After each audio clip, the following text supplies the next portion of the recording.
दुलारचंद यादव की गोली मार कर हत्या कर दी गई। उसके बाद उन पर गाड़ी चढ़ा दिया गया। अब उनकी पार्थिव शरीर जो है उनके घर पहुंच गया है। लगे तभी हम कहे कुछ नहीं कोई बोलो तो 30 गाड़ी हम आगे बढ़ गए, 10 गाड़ी वहाँ पाछू रह गया। उसको कुल मारना चूरना शुरू कर दिया।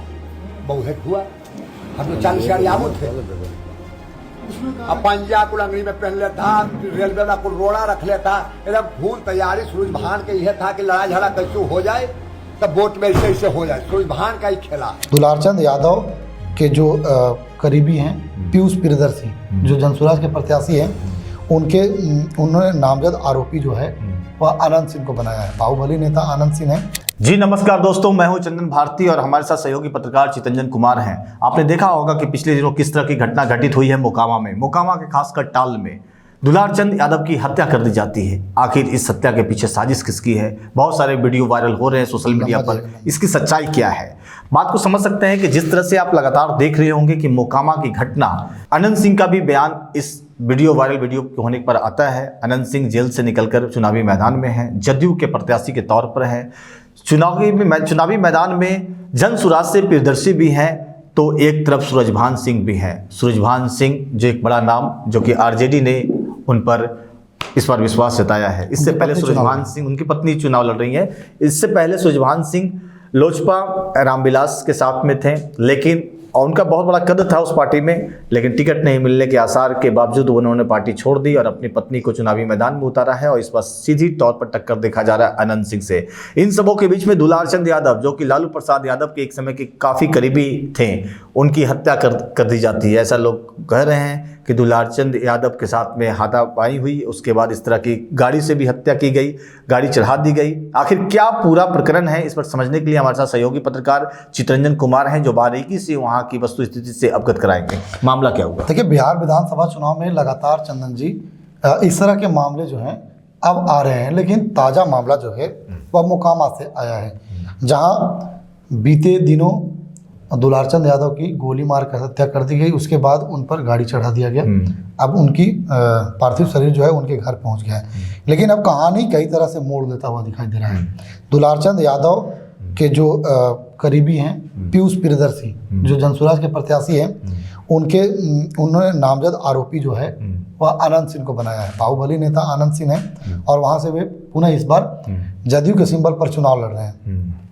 ऐसे में अब उन पर जब जैसे ही आरोप लगा और एफआईआर दर्ज की गई, नामजद अभियुक्त बनाया गया, 2 लोगों को और नामजद अभियुक्त बनाया गया, उनके समर्थक जो हैं, तो अब उन्होंने भी अपना प्रतिक्रिया दिया है। आनंद सिंह ने भी अपनी प्रतिक्रिया मीडिया में आकर के दिया है और उन्होंने साफ तौर पर कहा है कि यह पूरी तरह से साजिश है।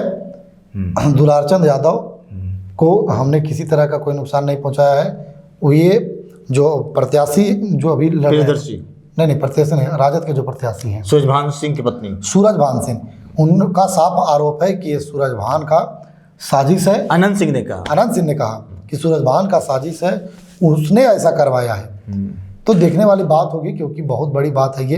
पप्पू यादव भी उस जगह पहुंचे थे, कई वरीय पदाधिकारी भी पहुंच रहे हैं लगातार। पप्पू यादव भी कहीं ना कहीं जातीय रंग देने की कोशिश कर रहे हैं। आपने देखा होगा कि वो कह रहे हैं लगातार कि यादवों के साथ में इस तरह की घटना घटित हुई है। इसको कैसे देखते हैं? देखिए, पप्पू यादव सुलझे हुए नेता हैं और हमेशा समाज में रहते हैं, सेवा भाव के लिए जाने जाते हैं। लेकिन जब घटना और दुर्घटना होती है तो तरह तरह की प्रतिक्रिया दिया जाता है।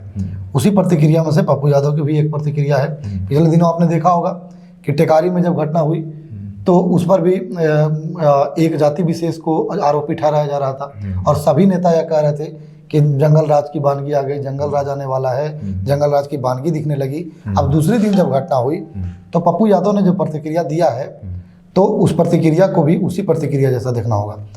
लेकिन घटना घटी है, खूनी संघर्ष हुआ है, खूनी रंजिश हुई है, यह भी बड़ी बात है। अब देखा जा रहा है कि टाल क्षेत्र, जो मोकामा का टाल क्षेत्र है, वह काफ़ी गर्म हो गया है। लालू यादव एक करीबी जो थे दुलारचंद यादव, अब जनसुराज के प्रत्याशी का वो सपोर्ट करते हुए दिखाई दे रहे थे। तो कई तरह की चर्चाएं होती रहती है इन सभी चीज़ों में। कहीं ना कहीं इसको साजिश के तौर पर भी देखा जा सकता है। देखिए, कई तरह की बातें हो सकती है चंदन जी। क्षेत्र में जब चुनाव प्रचार होता है, चुनाव होता है, तो यह देखा जाता है कि किस जाति के लोग जो हैं वह किसको मदद करते हुए दिखाई दे रहे हैं, कहाँ पर किसको कौन मदद करता है, कहाँ पर कौन गोलबंद करा रहा है, यह भी बात हो सकती है। लेकिन अब इसके पीछे का क्या कारण है, क्यों हत्या हो गया दुलारचंद आपकी यादव स्थिति में क्या होगा? क्या चुनाव को वहाँ पर के लिए टाल दिया जाएगा या स्पेशल डेट में वहाँ चुनाव कराया जाएगा? कुछ चुनाव देखिए, आयोग- नहीं, चुनाव आयोग का जो निर्देश है, कंडिका है, उसके जो निर्देश हैं उसमें साफ तौर पर कि अगर प्रत्याशी के साथ अगर कुछ इस तरह का होता है, प्रत्याशी की अगर हत्या हो जाती थी, प्रत्याशी अगर डेथ कर जाते, उस स्थिति में चुनाव रोका जाता है। लेकिन समर्थक की हत्या हो जाए तो उस स्थिति में चुनाव नहीं रोकी जाती है।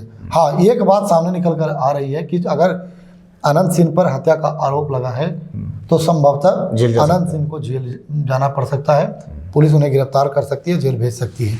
ये तो आने वाले वक्त में सब कुछ सामने निकल कर आ जाएगा। लेकिन अब दुलारचंद यादव की हत्या से पूरे बिहार में इसका असर जो है वह राजनीति में अब दिखने वाला है, इसमें कोई दो राय नहीं है।